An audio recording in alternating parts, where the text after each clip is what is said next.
I think the big thing really is to convince people that motorcycling is a great way, not just to get around, but to feel that sense of freedom. Yeah. Because I think right now we're tied, like, and you alluded to it earlier, with Facebook, Instagram, and all these different apps and social media networks and emails, and we're constantly available, and we're tied into our jobs and tied into families and tied into our phones. I don't want to interrupt that feeling that I have being on the bike with the ties that I usually have in my daily life. Not every ride needs to be unforgettable and life-changing. Sometimes a ride is just fun. He's right, This search for a feeling of fun, of freedom, for many of us, riding our motorcycle is meaningful. For some of us, riding is really important. And sometimes finding ourselves visiting places, we think to ourselves, oh, if I just had my bike with me. One of my riding buddies here in Colorado had a business partner named Tom who came into town from New York. For fun, Tom rode a motorcycle. He wasn't able to bring his personal bike on this trip to Colorado, but he easily found a reliable source for renting not just any motorcycle, but the exact make and model of motorcycle that he wanted to try out for his first journey around Colorado with us. I'll never forget that ride and the smile on Tom's face when we stopped for lunch. He had a blast following us locals to some of the best views anywhere in Colorado. Where did he rent his motorcycle? He rented from EagleRider. And I remember Tom mentioning about that rental experience. He said that was easy, pleasant, and seamless. Why is that? Well, I've learned why. It's because EagleRider is led by a motorcycle rider who also cares a lot about people. And that leader is who I'm so excited to introduce to you today. Sebastian Schoepe is the CEO of EagleRider. EagleRider is the world's largest motorsport experience company, offering both on- and off-road adventure rentals and tours. They're in over 200 locations across 6 continents, and they provide exceptional, high-quality adventure experiences for riders just like my friend from New York, who was able to rent the exact bike that he wanted to try out here in Colorado. So, yes, I started talking with the customer, and now I'm talking with the leader. I know very well that you're going to enjoy hearing this conversation about what motorcycling does for us, but also about the joy that comes from being able to provide that opportunity to anyone. Stay tuned.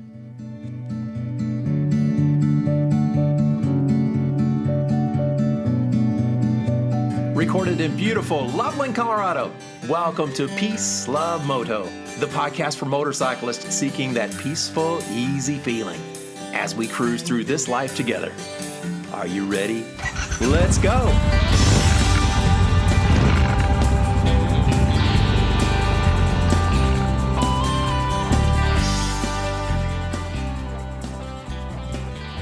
Well, I am so excited to have another great person that I want to interview today. And Sebastian Schoepe from EagleRider, CEO of EagleRider, is on with me today. And Sebastian, welcome. So glad to have you. Thank you. Thanks so much for having me. I knew I was going to enjoy this conversation because as oftentimes I do, I'll set up an initial conversation with someone just so that we kind of get to know each other a little bit and talk about the podcast and make sure that our goals are kind of the same. So you and I, we visited initially, and it was going to be just a short visit. Turned into going way overtime. So that's a real positive thing. I knew I was going to enjoy this conversation when I thought, man, I should be recording this now. This is a great conversation. So again, thank you so much for your time, and really looking forward to talking through a few things. Perfect. Yeah, no, thanks. Thanks again for having me. Yeah. So, when I meet a stranger, I have trained myself to not ask, what do you do? Because sometimes that can be taken of, oh, you're judgmental. You ask me what I do. But instead, I ask, what do you do for fun? And if someone comes back and they happen to say, well, I ride a motorcycle, oh my goodness, then I have a whole new relationship. I know that I hope to start with this person. And I know you're a motorcycle rider. So if it's okay with you, let's start there, and then we'll switch over to the business side. So you are a motorcycle rider. Tell us about it. I am, and I can imagine if you find somebody, and that he says that or they say that, that this conversation will also overrun, the time limit because there's so much to talk about when you talk about motorcycles, not just the bikes themselves, but also the rides and the experiences and the passion, the community. There's a lot there, and that's what really drove me into motorcycling. So I'm originally from Germany. And I didn't have a license when I was still over there because it's quite complicated to get your license and it's quite expensive as well. So not many people, opt to do that. But I was always on a small scooter, like a 50cc Vespa riding around Berlin. And then almost 10 years ago, I moved to the US, to LA. And I figured, with 300 days of sunshine, why would I sit in a cage and sit in traffic all day and every day? And I wanted to get the big Vespa, the 300cc Super Sport, just to be a little faster and like get around town and zip all the way through like Hollywood, West Hollywood, Beverly Hills, like all those cool neighborhoods. And I did the test at a DMV and I got my license on a Vespa. Huh. And when I was still with my former employer, and we can touch on that later as well, what I did there. But the owner of the company came over every 3 to 4 months or so, and he said, "Well, now I have a license. Let's go rent some bikes." And I said, "Yeah, I have a license, but I don't know how to ride a motorcycle." And that is probably not the safest part about getting a license in the US, that you can actually take the test on the Vespa where you don't have to shift gears, and it's what is it? I don't know, 170 pounds or so. It's very different from a road glide at 750. That's it's a little heavier there. And so my motorcycle actually started only in 2017. So I've only been riding for 7 years now. Huh? But he convinced me to go rent bikes, and the night before I had to YouTube how to shift gears and to not like kill it right on the parking lot here. Good Um, old YouTube, and right? To the rescue. exactly, yeah, good old YouTube. And there was a video. It was like one you go down, and then the rest you go up, and then there's a neutral that you got to kind of find your way to get it. Right. It needs a little bit of finesse there. And my very first motorcycle ride ever was from EagleRider at the LAX location that I'm based at now. So Oh, it's cool. come full circle, yeah. And so we took the bikes out, a very small bike, Indian Scout, and we took it to Palos Verdes all the way down to Huntington Beach. No freeway riding, just so I can, because he wanted to make sure that he doesn't push me beyond what I am willing to do or capable of doing. That's one. And number two, that I may discover the passion of motorcycle riding, and so that if he comes over again 3 months later, he'll be like, "Hey, let's go rent some bikes and go up PCH or go to Ojai or go to even to Vegas and Death Valley and Yosemite." That's actually, those are tours that we did, in one of the later trips. Well, And that's what really got me into motorcycling. I started to rent at EagleRider. I rented again at the LAX location. Then I rented in Miami. So my third motorcycle ride was from Miami to Key West and back. Again, wow. not the smartest decision uh, to get on a street glide. And that was on a street glide too, so Yeah. I should say that. Heavy. It's a big bike, Yeah. but I fell in love with it, and just a sense of freedom and how you discover, the country. And coming from Germany, everything is new to me in the US. I mean, I went to high school here and to college on the East Coast, but like for business, and everything was new. Wherever I travel, I probably haven't been there. So experience it on a motorcycle is just something very different. And I feel it when I go to, when you go up high to 8,000 feet, and, you see, you pull over at a nice scenic overview, and then, and you see these guys getting out of their cars. It's like, "Oh, it's chilly up here." It's like, "No, it's been chilly for 100 miles." But they don't That's know, right? They don't know. So you kind of pull over, put on another jacket, and you make your way up the mountain, and then they're like, "Oh, it's a little chilly." Well, because you've been sitting in your car at 70 degrees, like yeah. all nice and comfortable. But so I discovered the passion for it, and after that trip to Key West, I decided to buy a motorcycle. So in addition to my Vespa, my second motorcycle, or my first motorcycle, if you will, was a Harley Davidson Road Glide. So I went right for the big one. Again, not a great idea. And then a little late, like a couple of years later, I then bought a third motorcycle, a Zero SRF. So I have an electric motorcycle as well now that I used to commute now from my home here to our offices at EagleRider. It's people are torn about the whole electric motorcycles. Like, do you like it? Don't you like it? You as well? Yeah, and it's from lack of experience too. I mean, I've been out on very, very small ones. I mean, just a souped up moped for that matter. But I've heard both ways too. I heard revolutionary. It's more, I don't know. I don't know. I've got to do it. Yeah, it's fun, and the range, you get 100 miles out of it like a Sportster, so it's not horrible. And what I enjoy is because I'm going through LA traffic, not to shift gears. It's Oh, instant to where you go, and it's very fast. I ride it in rain mode, so the slowest oh, mode yeah. possible because the roads in LA, they're not the best, and there's oil everywhere, so there's some slippage control there. But if you put it in, I think they call it sport mode, it's like 3.5 seconds, 0 to 60. So they're fast. Yeah. But I stay away from that. I'm more of a cruiser guy. Like I'm not in a rush. One of the scariest times I've had in my life is I was teaching a class, and I work for IBM in company, and I was working in Boulder at the time. And one of my students had just gotten a new Tesla, Oh, and we were at break time, and he says, "Oh, I want to take you and some of the other students for a ride in my new Tesla." I said, okay. Well, he wanted to demonstrate how quick it was too, and little did he know that I get car sick. My gosh, I was scared to death for one thing, and then I could hardly teach the class after that because he was demonstrating acceleration, cornering, and all this stuff, and it was blindingly fast, just like you described. But oh my It, God. it it is very fast, and I do enjoy it. You don't have the motor, the sound. You don't have the pipes. You can't rev it because if you rev, you go. Like Oh, there's no revving. There's nothing there. There's no no warm neutral. up. Right, right. So I enjoy riding all of them. The Vespa is like a jet ski on the street. Like it's fun. It Yeah. makes you feel like on vacation. And Vespa is probably one of those vehicles besides like the Bug, the Volkswagen Bug, and the bus that nobody hates those. I think there's those two cars. Yeah. There are no Yeah. haters for those. Right. Same with the Vespa. Everybody's like, oh, I rented one when I was at the Amalfi Coast or in Bali. We had the scooter. We went everywhere. It's amazing.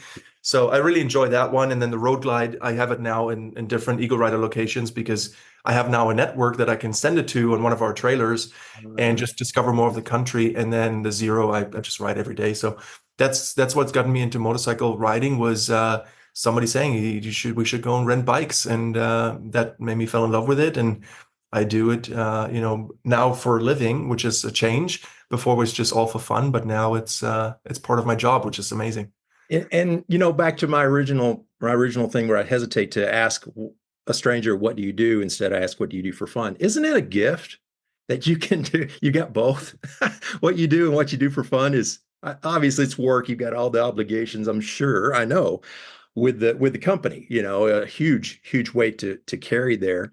But I'd like to circle over kind of on that note to your past experience with company leadership, because as I checked it out, and then we talked through it a little bit too. It seems to me like at least the previous couple of companies that you led is about smiles. It's about your customer, your client, your guest coming away with an experience where they're going to have a smile on their face, especially now. But would you mind describing a little bit about your previous background, your corporate background? Yeah, of course. And I think you're spot on with, isn't that beautiful that you can combine the passion or an enthusiasm for it with your job. And this is how I chose fortunate enough to choose my jobs like this, that I only get involved in things that excite me. And I started my career in hospitality with a company called Merlin Entertainments, and they own brands like Madame Tussauds, Wax Figure Museums, Sea Life Aquariums, Legoland.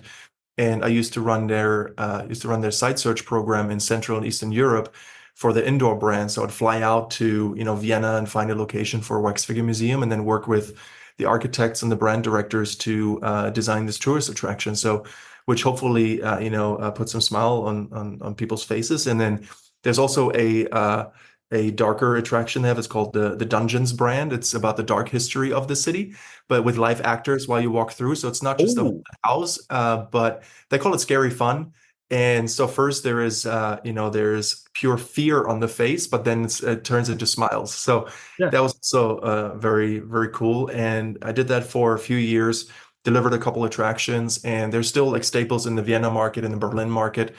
And every time I drive by, it fills me with pride that it's still there, and like people are still enjoying it like 10, 15 years later. So that's really cool. And then I lived in the UK at that point in time, and I was traveling so much because for site search reasons, I had to travel to those countries.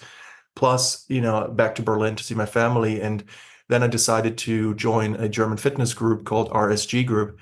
And the owner hired me, the same owner that introduced me to motorcycle riding. He hired me because he wanted to move away from a gym looking like a gym. How can I make this more of an experiential space rather than a functional space where people go to work out? And so we decided to launch several different brands because there's not one gym that fits everybody. And if you really want to hone in on one target group, you try to build the best product possible for them and offer it at the most reasonable price, I think. And so we built gyms that look like nightclubs where you have people, just working out and vibing, and they have the DJs while you work out. Like it's a really cool environment. They're called John Reed Fitness. And then we had clubs that are more for functional training. There are a few just straight up weightlifting. And I did that for a few years as the VP of product management, rolling out these clubs and probably designing, building, and opening about 100 locations around the world. And then about 10 years ago, I moved to the US because I was offered the role to set up the operations in the US.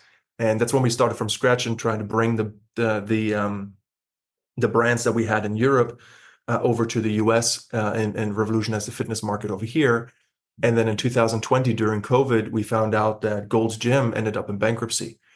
Oh, And wow. so we got involved in the bankruptcy proceedings and said maybe we would be better owners of Gold's Gym than the previous owners that, led to bankruptcy. And we turned the whole plan to the prepackaged bankruptcy into a bankruptcy auction. And we're able to acquire Gold's Gym in July of 2020 for $100 million in cash. And that's when I took over as a CEO of Gold's Gym in August of 2020. So at the height of the pandemic. Oh, And right, right. not an easy task, but also, I always feel like looking back at it, they were already in bankruptcy. So how much worse can I do? Like, there's Yeah, only one way, right, it's probably up. And right. so that's when we really started investing in the Gold's Gym brand again. The brand awareness for Gold's Gym is phenomenal. We always refer to it actually internally as the Harley Davidson of fitness Hmm. because you see people wearing Harley t-shirts and you also see people wearing Gold's Gym t-shirts. Not so much the other competitors, but Gold's Gym would have, good presence in retail and merchandise. And you see people wearing shirts in countries where we don't even have gyms. So we started reinvigorating the brand and recalibrating the brand as well, away from all these amenities like the pools and the basketball courts and racquetball courts, because there's a bodybuilder in the logo for Gold's Gym.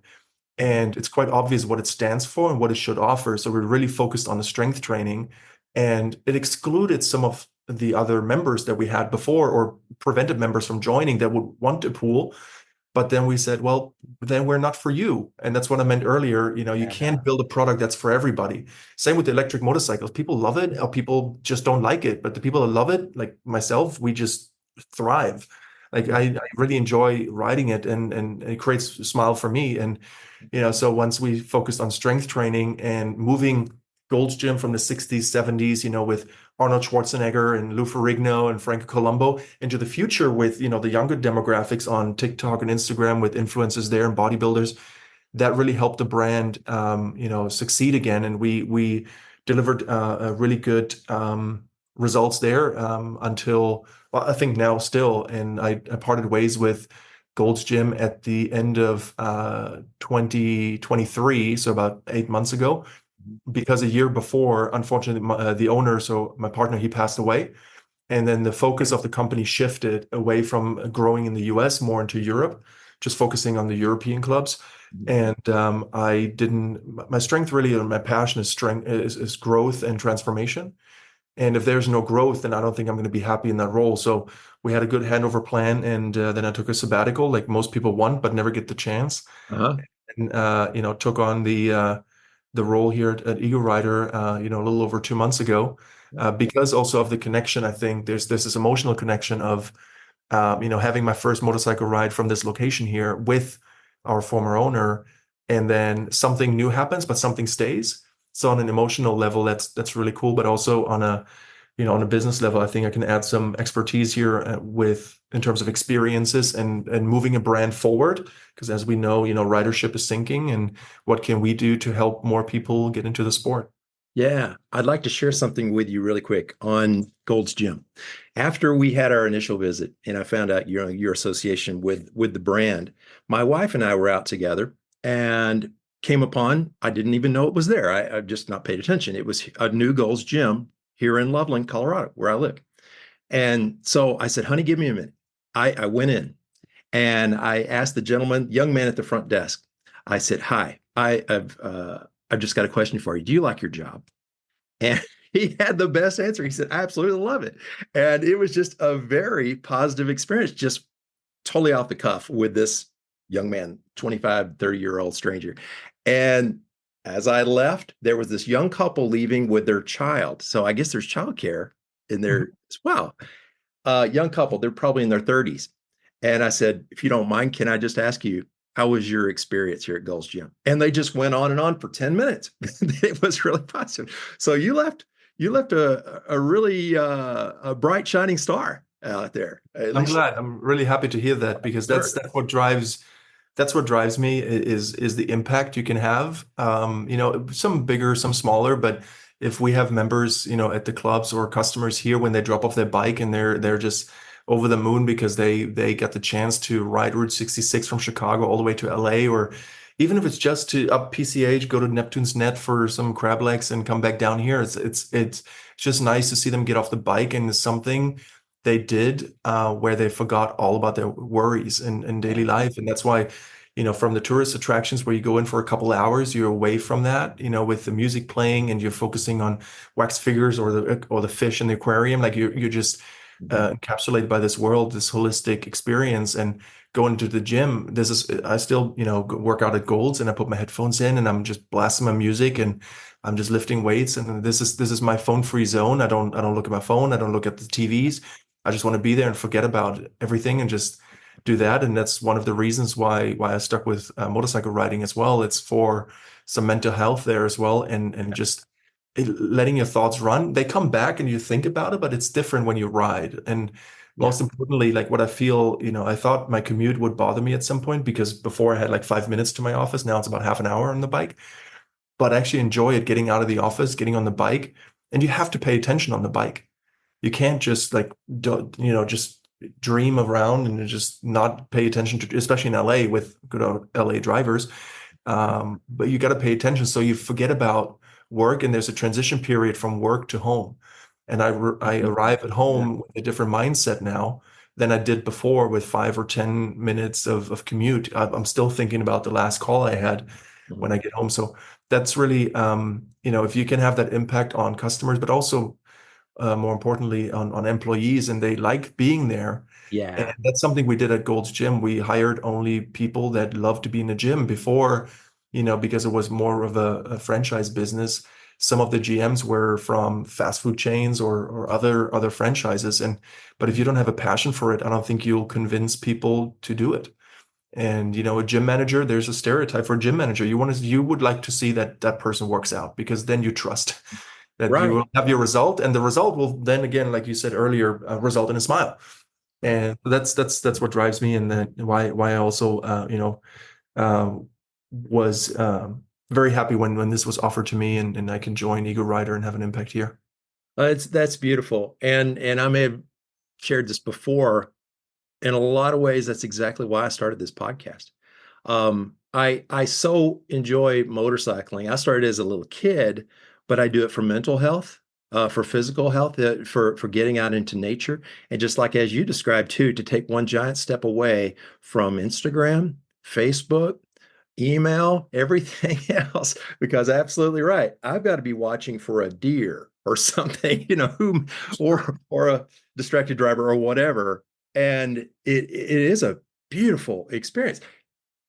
Getting back to the name of the podcast, Peace, Love, Moto. And I've described this 100 different ways when people ask me. Peace is peace of mind, the all elusive peace of mind. A lot of us are lucky enough to find it from the seat of a motorcycle sometimes, not every time, but sometimes we really, really do. And then the love piece is, I mean, it's kind of related in a lot of ways. It's you kind of got to learn to love yourself, to learn to take care of yourself, your mental and your physical health. And then it's those beautiful conversations that we can have too, loving, virtually loving someone else. Maybe that's just a smile and a handshake, or it's an over the top tip for a barista, at a coffee shop or whatever. And then the Moto happens to be something, it's just a thread. It could be sailing for all that matter. But I feel like that, yeah, those of us who, just like you and I and so many others, but not everybody, those of us who find that, yeah, there is something really special about this. There's a whole lot more to this than just hopping on and just driving to work. There's something happening in there with me, and it's a good, healthy thing. And that's one of the many things that I love about it. You had to EagleRider now. I think again, there's just so many cool factors about your history and your experience with coming up with this, but starting off as a customer and then becoming the leader and then the person responsible for looking to the future. So would you mind describing to the listening and watching audience, what do you do at EagleRider? What do you have to offer? Yeah. So what was really intriguing to me when I only used one of our products that was rentals. And I thought that was it. But and I had a great experience. You get a great bike. We have the latest model year bikes, and we defleet them once they hit a certain mileage. So you always have a great in shape and well maintained bike.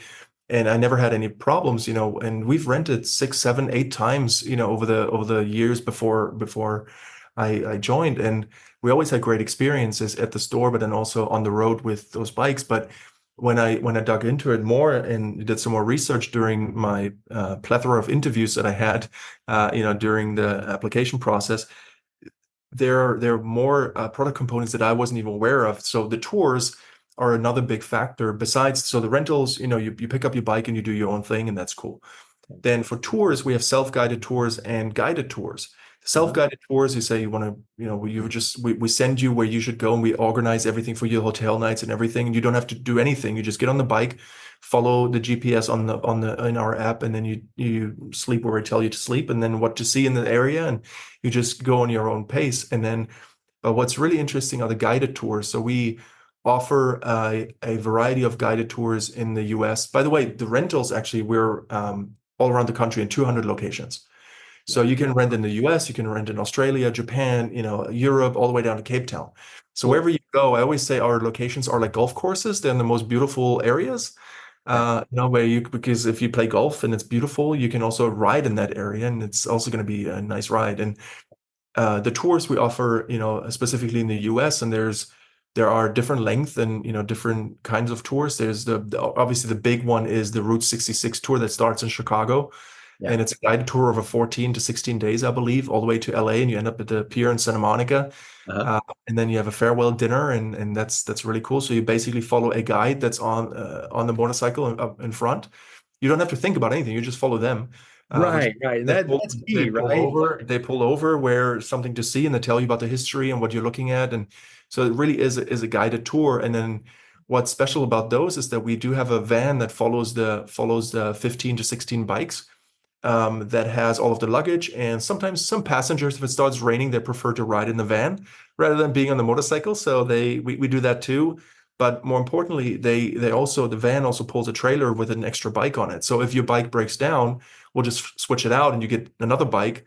And then once we get to our evening stop, it will be fixed overnight. So you get your nice. back. So we always have so we don't interrupt your experience there.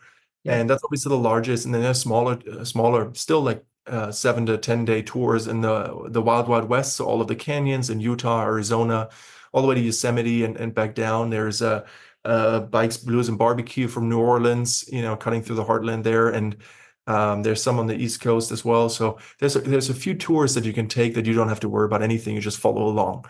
That's the second component. The third one is really interesting, is our Club EagleRider.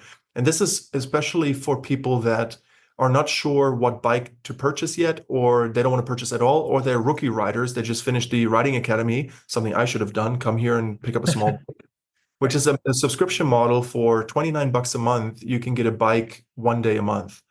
You basically buy credit for the $29 and you use the credit on a motorcycle. So smaller motorcycles are 1 credit, larger motorcycles are 2 credits. And so you can try different OEMs. So we're open to all the OEMs. We have Triumph, BMW, Yamahas, Harleys. We're getting some Ducatis now.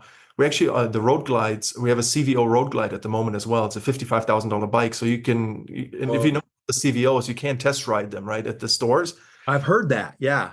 So we have 25 of those all along Route 66 until the end of October. So that's really cool. People are enjoying those, and you can use your credits on those as well. So depending on how many credits you would like per month, you can upgrade the plan or stay the same. And if you don't go for a month, next month you do a weekend trip and get the bike for 2 credits, and you have a great time. So that's really something I would like to expand, because I believe there's a strong market out there for people that just don't know what bike yet, or they have a bike and they want to try something else.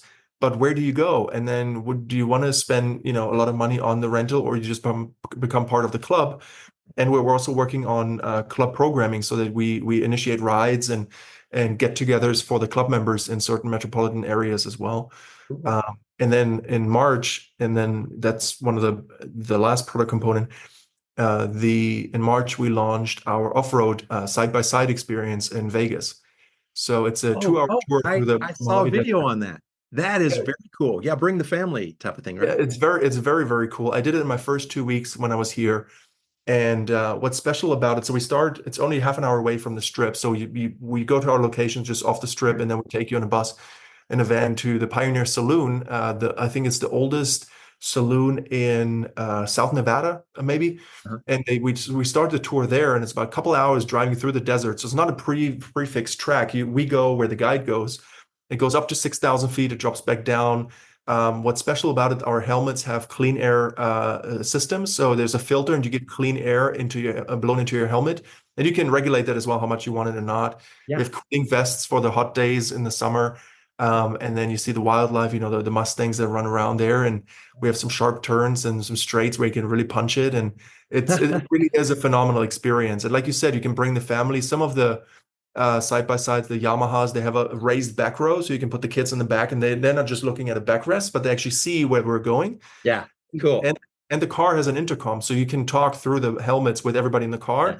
and also communicate with the guide. So in general, like when you ask me, like, what do you do, or what do I do, or what do we do? So we offer the rentals, the tours, the club model, and also the off-road experiences. But we deliver more than just renting motorcycles. We enable dreams. We Yeah. make dreams come true, really, because some our European customers, they save for years to come and finally do Route 66 at least once in their lifetime. And that's a bucket list item. So we deliver bucket list items. I think that's what it is. And with my experiential background, this is what we want to focus on. I would like to drive the company to with our teams, is how can we improve our experiences and make it more accessible to more people. So I'm not here to change what EagleRider is, otherwise I wouldn't have joined.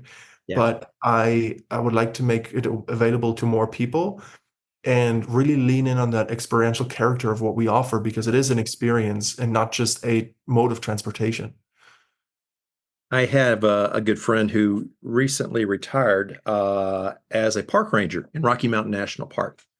And I have asked him, when I first met him, I asked, what do you do? And he said, I was the director of transformation. Oh, yeah. He went on to describe it as, he said, I wanted to be in a position where I could introduce to people not only this beautiful mountain range and a great place to take a picture. I want to talk with them about the Native Americans who live there. And that's what I try to do too. I work part-time as a tour guide in Rocky Mountain National Park, green Jeep tours. Love it. Just don't have enough time to do it, but just love it. My goal with those tours, though, kind of back to what this gentleman does too, is to transform people. I'm hoping to get a smile, but sometimes I hope to get a tear too.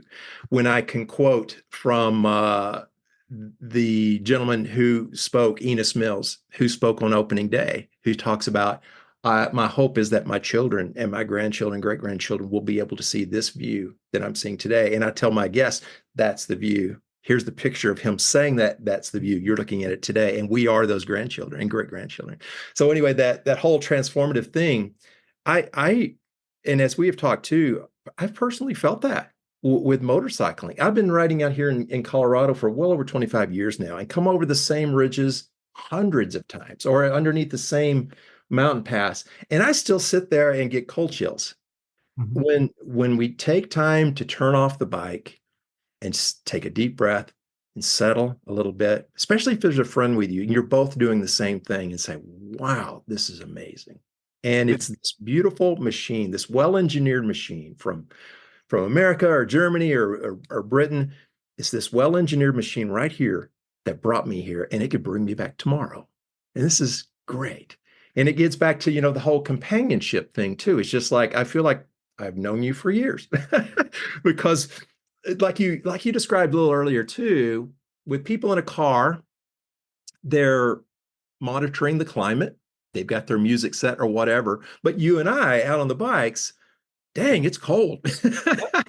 And this wind I'm having to lean into, this is getting kind of tough. And oh man, it's getting hot and whatever. But we all accept that as a part of maybe the price we pay for this thrill that we love. And that's brings us together with the companionship type of element too, that we all understand. Yeah, there is a little bit of a price to pay here and there, but what a thrill it is to experience this together. it is, and the camaraderie is also what intrigued me about, coming over to the motorcycle industry, or the travel industry really. And when you look at the gym culture, I've been working out with the same guys at 9 p.m. in Gold's Gym Hollywood for months now. Mm. And I just see them and we just lift together. I don't know what they do for a living. I don't know what they drive. Yeah. I don't know why they're there at 9. Are they doing it before work or after work? Like, I don't know, but it unites us. I just know what they lift. And usually Yeah. they're a little stronger than me, but that's okay. Uh, and it's something in the motorcycle industry as well. Like you show up on your bike and it doesn't matter what you do for a living. Right. It doesn't, your social background doesn't matter because, hey, you're riding. And, the guy with the most expensive and tricked out bike is not necessarily the wealthiest person there. It's just their item to splurge on. And Mm. that's what fascinates me about this industry, that it is, while it feels exclusive from the outside, because you have to ride, and it's intimidating. Like when I first came to the store the first time, I was intimidated. It's all these different bikes. I've never been on one. But once you ask for help or you talk to somebody about their bike, and same when you go to the gym, like you see there's somebody doing this exercise, you're kind of scared to ask, and then you ask them, they're like, "Oh yeah, no, this is really cool to do this." Yeah. They really want to show you, and it is inclusive, even though it may feel exclusive or intimidating from the outside. Going to the gym for the first time, or coming to my very first Harley ride, the hog rides that they initiate, or charity rides. I was like, oof, there's 250 bikes here. I don't want to drop mine. And what do I do? So, but once you get past that, and this is where I see EagleRider doing our part, just make it easier for people to understand two things. One, how easy it is to get a license. Again, don't necessarily agree with how easy it is, but if you took the test and did the riding academy, I think you're in much better shape than I was with my Vespa. And secondly, it's not intimidating to be part of this community.